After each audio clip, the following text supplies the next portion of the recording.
नमस्कार, मी स्वाती गोडसे. आपण पाहताय न्यूज 18 लोकमत विशेष आमच्या खास बुलेटिनमध्ये आपल्या सगळ्यांचं स्वागत.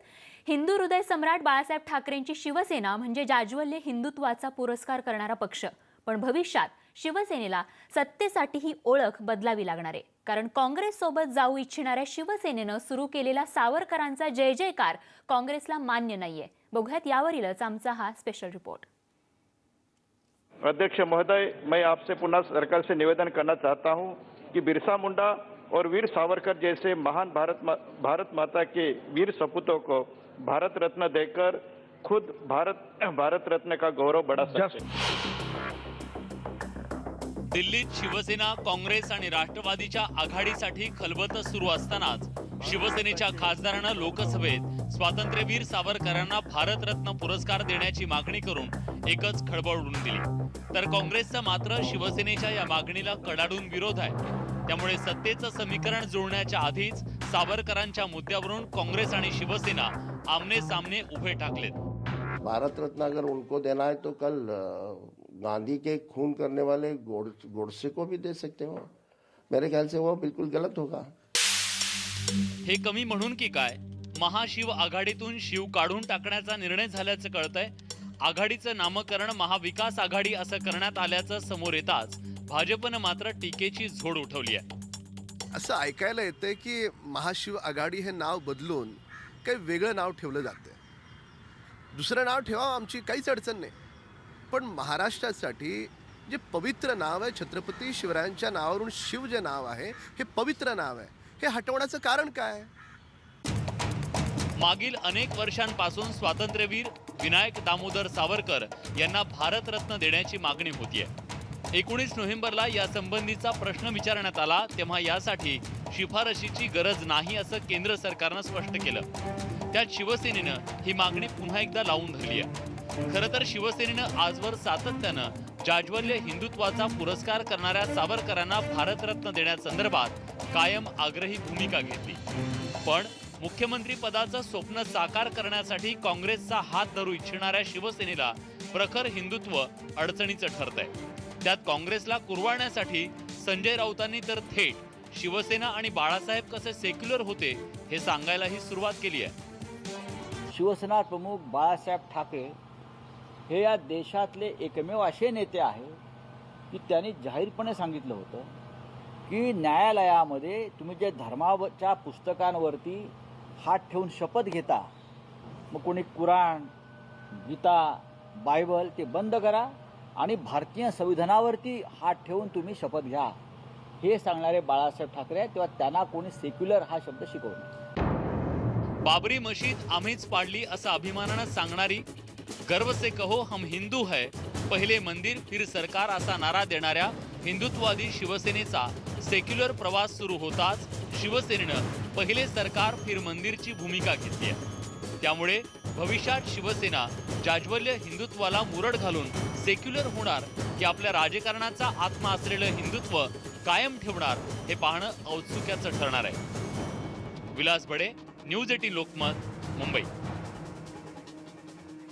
बघूयात पुढचा विशेष रिपोर्ट. माओवाद्यांकडून आता सुरक्षा दलाच्या विरोधात नवी रणनीती समोर आल्यानं सुरक्षा यंत्रणा चक्रावून गेल्या आहेत. सुरक्षा दलावर हल्ला करण्यासाठी ड्रोनचा वापर करण्याचा माओवाद्यांचा डाव उघड झालाय. त्यामुळे दंडकार आणण्यात सतर्कतेचा इशारा देखील देण्यात आलाय. बघूयात यावरीलच न्यूज 18 लोकमतचा हा एक्सक्लुझिव्ह रिपोर्ट. सुरक्षा यंत्रणांच्या डोक्यावर नवं संकट, माओवाद्यांकडून ड्रोन हल्ल्याचा डाव, सुरक्षा यंत्रणांना सतर्कतेचे आदेश. माओवाद्यांचा बिमोड करण्यासाठी दंडकारण्यात तैनात असलेल्या सुरक्षा यंत्रणांवर हल्ला करण्यासाठी माओवाद्यांच्या हाती नवं हत्यार आलंय. ड्रोन सारख्या नव्या तंत्रज्ञानाचा आधार घेत माओवाद्यांनी सुरक्षा दलांना टार्गेट करण्याचा डाव आखलाय. सर्वाधिक हिंसक कारवायांसाठी ओळखल्या जाणाऱ्या सुकमा जिल्ह्यातल्या किस्टारम आणि पोलोडीच्या केंद्रीय राखीव दलाच्या शिबिराजवळ ड्रोन उडताना दिसले. त्यामुळे एकच खळबळ उडाली. त्यानंतर सुरक्षा यंत्रणांनी त्याची गंभीर दखल घेतली आहे. हर संभावना को देखते हुए हम लोग पतासाजी करवा रहे हैं. आसपास जितना भी संदिग्ध हाइडआउट्स हैं उसमें भी इस टाइप का संदिग्ध ड्रोन के लिए हमने पतासाजी करवाए थे और आगे भी हमारा तलाशी जारी रहेगा. इस दौरान हम अपना सभी कैंप्स और थाना चौकी को अलर्ट भी करके रखा है। ज्या ठिकाणी केंद्रीय राखीव दलाच्या जवानाच्या शिबिरावर हे ड्रोन आले तो परिसर 4 राज्यांच्या सीमावर्ती भाग आहे। या भागात रेल्वे, वीज, मोबाईलसह कुठल्याही सुविधा उपलब्ध नाहीत। तसंच हा माओवाद्यांचा सतत हालचाली असलेला भाग असून हल्ला करून माओवादी दुसऱ्या राज्यात पसार होतात हा आजवरचा अनुभव आहे। ड्रोनच्या माध्यमातून सुरक्षा दलाच्या शिबिराची भौगोलिक माहिती मिळवण्याचा माओवाद्यांचा प्रयत्न असल्याचं मानलं जात आहे। मुंबईमधून हे ड्रोन माओवाद्यांना मिळाल्याची शक्यता आहे आणि त्या संदर्भात छत्तीसगडमधून काही जवानांनी थेट मुंबईला जाऊन चौकशी केल्याचं वृत्त आहे। एकूण आपण जर बघितलं तर यामुळे सुरक्षा दल आता सतर्क झालेला आहे। माओवाद्यांच्या विरोधात गेल्या 4 वर्षात दंडकारण्यात सुरक्षा दलांनी आक्रमक अभियान राबवल्यानं माओवादी चळवळ बॅकफूटवर गेली आहे। त्यामुळे नव्या पद्धतीनं नव्या तंत्रज्ञानासह थेट केंद्रीय निमलष्करी दलालाच लक्ष्य करण्याचे माओवाद्यांचे मनसुबे हाणून पाडणं सुरक्षा दलांसमोरचं मोठं आव्हान असेल। महेश तिवारीसह bureau report, news 18 Lokmat, Gadchiroli. आणि यानंतर बातमी आहे पिंपरी चिंचवडमधून। पिंपरी चिंचवडमधल्या एका प्रकल्पासाठी सुमारे 2000 झाडं तोडण्याचा निर्णय महापालिका प्रशासनाने घेतलाय। विशेष म्हणजे या गंभीर बाबीकडे सत्ताधारी, विरोधक आणि तिथल्या नागरिकांनी देखील दुर्लक्ष केलंय। पिंपरीत आरेची पुनरावृत्ती, 2000 झाडांची कत्तल, प्रशासनाकडून नियमांची पायमल्ली, पर्यावरणवाद्यांचा प्रशासनावर आरोप।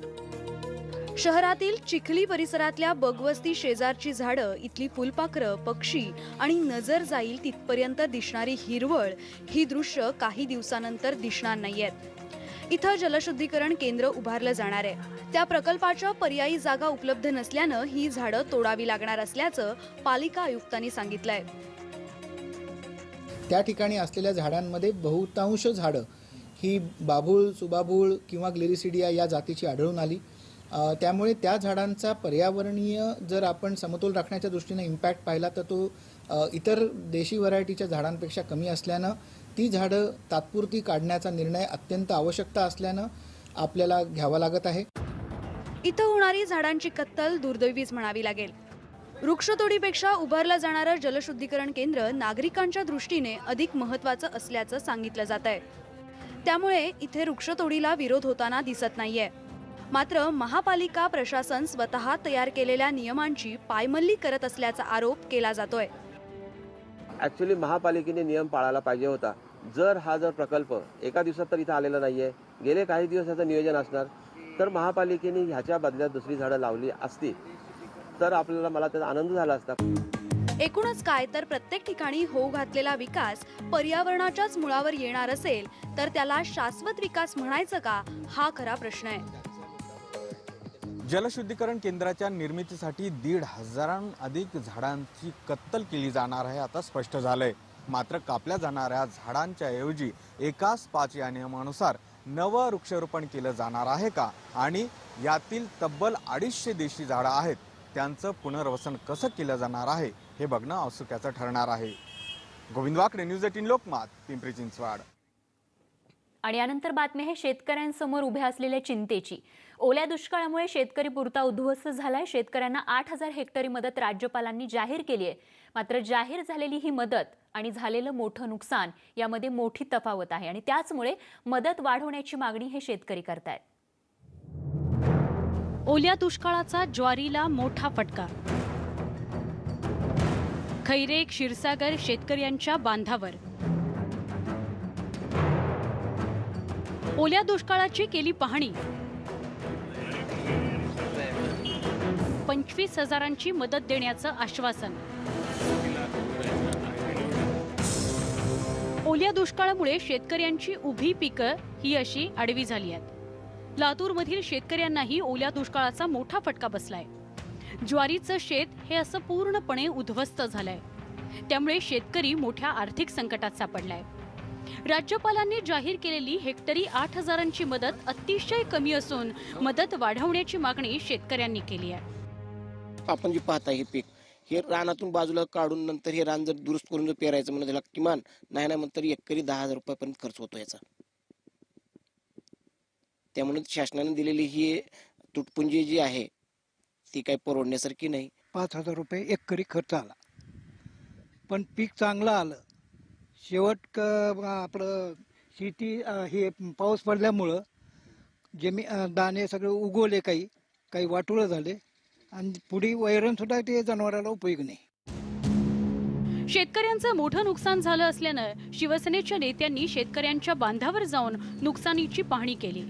माजी खासदार चंद्रकांत खैरे आणि माजी मंत्री जयदत्त क्षीरसागर यांनी शेतकऱ्यांशी संवाद साधून त्यांच्याशी चर्चा केली. मराठवाड्यातल्या सगळ्या नुकसानग्रस्त शेतकऱ्यांना 25,000 रुपयांची मदत मिळवून देणार असल्याचं यावेळी चंद्रकांत खैरे म्हणाले. तशी शिवसेनेची डिमांड अशी आहे की आता 25,000 50,000, परंतु आपण 25,000 त्या ठिकाणी आपण पार्ट देणार आहोत, नंतर 25,000 असं होतं. पण अजून आता सरकार बसल्यानंतर ही सगळे परत भूमिका मी आणि अण्णा माननीय उद्धवजींकडे आम्ही मांडू. पीक विमा कंपन्यांशी अजूनही करार झालेला नाही. परिणामी रब्बी पिकांसाठी शेतकऱ्यांचा पीक विमाच काढण्यात आलेला नाही. त्यामुळे शेतकऱ्यांचं नुकसान होत असल्याचा आरोप जयदत्त क्षीरसागर यांनी केलाय.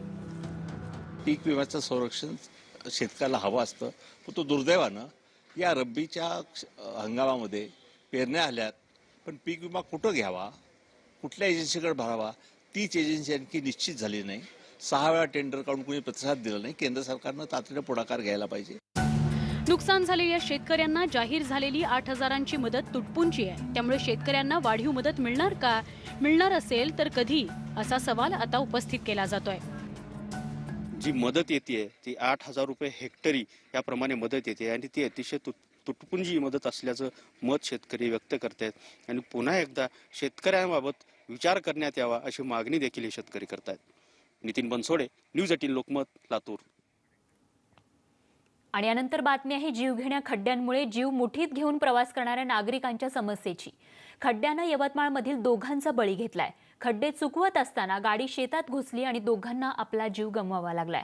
त्यामुळे किमान आता तरी प्रशासन खड्डे बुजवणार का, असा सवाल सर्वसामान्य नागरिक विचारतोय.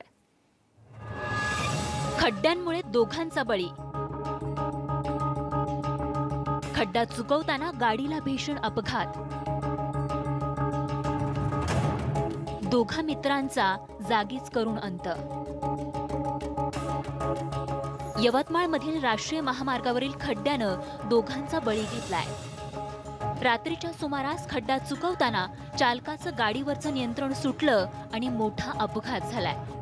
अपघात इतका भीषण होता की गाडी शेतात 500 मीटर दूर फेकली गेलीय. जॅग्वार कंपनीच्या गाडीचा हा असा चक्काचूर झालाय. गाडीतील मागच्या सीटवर बसलेले योगेश गुप्ता आणि किशोर कुमार कृष्णाचार्य यांचा जागीच मृत्यू झालाय, तर दोघे जण या अपघातात गंभीर जखमी आहेत. यवतमाळ जवळच्या पिंपळखुटा परिसरात पहाटेच्या सुमारास हा भीषण अपघात झालाय. नागपूर हैदराबाद राष्ट्रीय महामार्गावर हे असं खड्ड्यांचं साम्राज्य पसरलंय. खड्ड्यांमुळे वाहतुकीचा वेग हा असा मंदावलाय. वाहन चालकांना खड्डा चुकवत हे असं कासव गतीनं पुढे जावं लागतंय. तर या खड्ड्यांमुळे लोकांचा जीव असा जात असला तरी प्रशासनाला मात्र त्याचं कसलंही सोयरसूतक नाहीये. त्यामुळे आणखीन किती बळी गेल्यानंतर हे प्रशासन महामार्गावरील खड्डे बुजवणार, हाच खरा सवाल आहे. यवतमाळहून भास्कर मेहरेसह ब्युरो रिपोर्ट, न्यूज 18 लोकमत. आणि यानंतर बातमी आहे शाळेतल्या बेलची. कोणत्याही शाळेत खरं तर सर्वसाधारणपणे शाळा भरण्याच्या आणि सुटण्याच्या अशा 2च बेल होतात, पण पुण्याच्या एका शाळेत आता आणखीन एक बेल वाजवली जाते. तर कोणती आहे ती बेल आणि कशासाठी वाजवली जाते, बघूयात यावरीलच आमचा हा खास रिपोर्ट. हे आहे पुण्यातलं एरंडवणा माध्यमिक विद्यालय. पण तुम्हाला प्रश्न पडला असेल की आम्ही तुम्हाला ही शाळा का दाखवतोय, तर ऐका. या शाळेत विद्यार्थ्यांसाठी खास उपक्रम सुरू करण्यात आलाय, तो म्हणजे वॉटर बेलचा. शाळेत 2दा विद्यार्थ्यांसाठी वॉटर बेल वाजवण्यात येते. वॉटर बेल वाजली की विद्यार्थी हे असं पाणी पितात. पुरेसं पाणी न पिणाऱ्या विद्यार्थ्यांसाठी हा उपक्रम शाळेनं हाती घेतलाय. बऱ्याच मुलांकडे बाटल्या नसायच्या, त्याच्यामुळे ते पाणी पण रेग्युलरली पित नव्हते. पण जेव्हापासून हे बाटल्या सरांनी उपक्रमाचं नियोजन केलं तेव्हापासून प्रत्येक मुलाकडे ही बाटली एक असतेच आणि तो मुलगा ते घरूनच पाणी घेऊन येतो त्या बाटलीमध्ये. शाळेत गेले 15 दिवसांपासून वॉटर बेल दिली जाते. वॉटर बेल म्हणजे सिंगल बेल दिली जाते. या व्यतिरिक्त सगळ्या बेल असतात तर डबल दिल्या जातात, पण ही सिंगल दिली जाते. यामुळे आम्हाला कळते की ही वॉटर बेल आहे. वॉटर बेल झाली की मग सगळीजणं दप्तरातून पाण्याची बॉटल काढून पाणी पितात. शाळेतील शिक्षक प्रकाश शेलार यांनी हा अभिनव उपक्रम राबवलाय.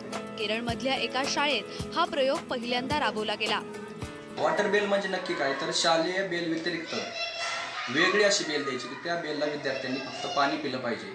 आणि हा प्रकल्प आमच्या शाळेमध्ये पुणे जिल्ह्यामध्ये प्रथम राबवा अशी संकल्पना आम्ही सगळ्या शिक्षकांनी एकत्रित बसून तो निर्णय घेतला आणि शाळेमध्ये पुणे जिल्ह्यामध्ये पहिल्यांदाच हा प्रकल्प आम्ही राबवला. मुलांनी दिवसभरात पुरेसं पाणी न पिल्यास अनेक आजारांना मुलांना सामोरं जावं लागतं. वॉटर बेल या उपक्रमातून मुलांमधील आजार कमी होण्यास मदत होणार एवढं मात्र नक्की. चंद्रकांत पुंदे, न्यूज 18 लोकमत, पुणे. आणि बातमीसोबत हे आम्ही दाखवलेल्या बातमीच्या सत्यतेची. न्यूज 18 लोकमतनं सप्टेंबर महिन्यातच बातमी दाखवली होती की मेट्रो 3 प्रशासनानं पुनर्रोपित केलेली 50%हूनही अधिक झाडं जगलेली नाहीयेत.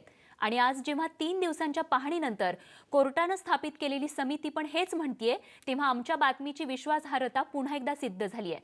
पुनर्रोपित केलेल्या 1564 झाडांपैकी केवळ 604 झाडं जगू शकलेली आहेत. आणि याचाच आढावा घेतला आमच्या प्रतिनिधी स्वाती लोखंडे ढोके यांनी.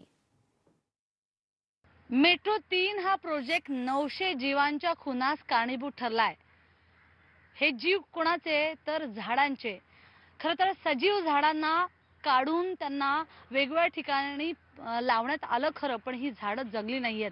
ही आहे आरेमधली सत्य परिस्थिती, जिथे आपण बघतोय कफ परेड, चर्चगेट, विधान भवन अशा वेगवेगळ्या मेट्रो 3च्या स्टेशनवरनं ही 90 ते 100 वर्ष जुनी झाडं मोठाली खोडाची, मग त्याच्यामध्ये ह्या असं माझ्या मागे सुकलेलं मोठं वडाचं झाड आपल्याला बघायला मिळेल. त्याचबरोबर पिंपळ, अशी जवळपास या एकाच ठिकाणी 20 झाडं सुकली आहेत.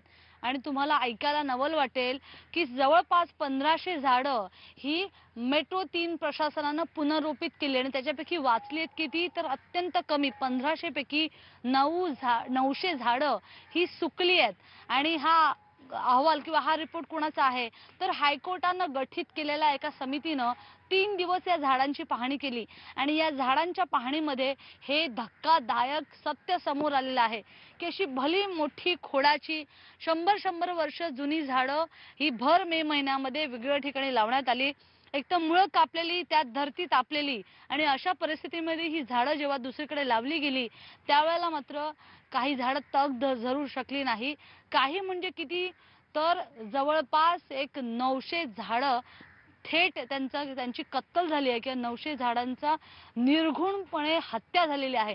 2017 साली या मेट्रोच्या कामादरम्यान जेवढी झाडं याच्यामध्ये कापली जाणार आहेत किंवा लावली जाणार आहेत, त्या सगळ्यांना प्रोटेक्शन मिळावं, संरक्षण मिळावं, यासाठी एक जनहित याचिका दाखल झाली होती. आणि त्या याचिकेअंतर्गत ही समिती गठीत करण्यात आली होती, ज्याच्यामध्ये झोरू बथेना, त्याचबरोबर MMRCLचे काही लोक आणि त्याचबरोबर कोर्टाचे 2 प्रतिनिधी अशी ही टीम होती. आणि या टीमनी दिलेल्या या अहवालानुसार 1500 पैकी 900 म्हणजे 61% झाडं ही सुकली आहेत. मेट्रो 3 प्रशासन दावा करतंय झाडांना वाचवण्याचा, झाडं पुनर्रोपित करण्याचा. तो किती फोल आहे, तो किती फसवा आहे, तो किती मुंबईकरांच्या डोळ्यावर धूळ फेकणार आहे, हे या आकडेवारीतनं आणि हे या सगळ्या दृश्यांवरनं स्पष्ट होतंय. गणेश काळेसह स्वाती लोखंडे ढोके, न्यूज 18 लोकमत, गोरेगाव, आरे कॉलनी, मुंबई. आमच्या स्पेशल रिपोर्टसह आणखीन एक छोटासा ब्रेक घेऊन लगेचच परत येतोय. बघत रहा लोकमत विशेष. लोकमत विशेष आमच्या खास बुलेटिनमध्ये आपल्या सगळ्यांचं स्वागत. आणि आता बातमी आहे पंढरपुरातून विठू माऊलीच्या उबदार पोशाखाची. थंडी सुरू झाल्यामुळे आता बरेच जण उबदार कपडे घालत असतील आणि आपल्याप्रमाणेच थंडीपासून पंढरपुरातल्या विठुरायाचंही रक्षण व्हावं यासाठी विठू माऊलीला आणि रुक्मिणी मातेलाही खास पोशाख परिधान करण्यात आलाय. बघूयात यावरीलच आमचा हा खास रिपोर्ट.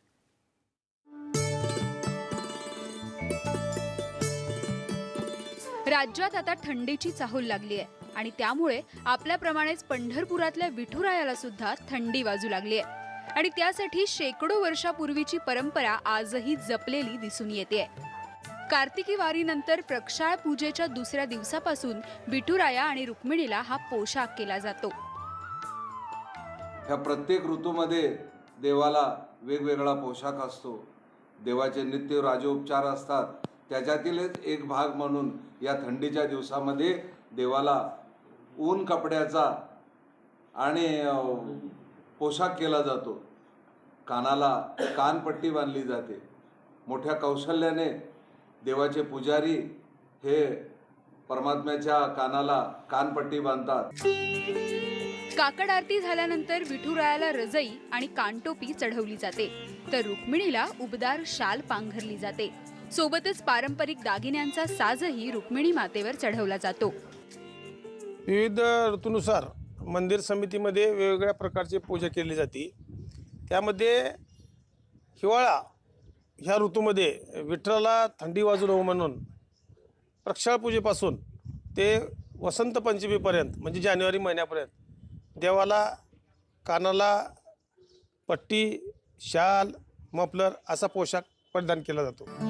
फेब्रुवारीतल्या वसंत पंचमीपर्यंत हा पोशाख कायम ठेवला जातो आणि त्यानंतर उन्हाळ्याच्या दिवसात पांढरी वस्त्र विठुरायाला नेसवली जातात.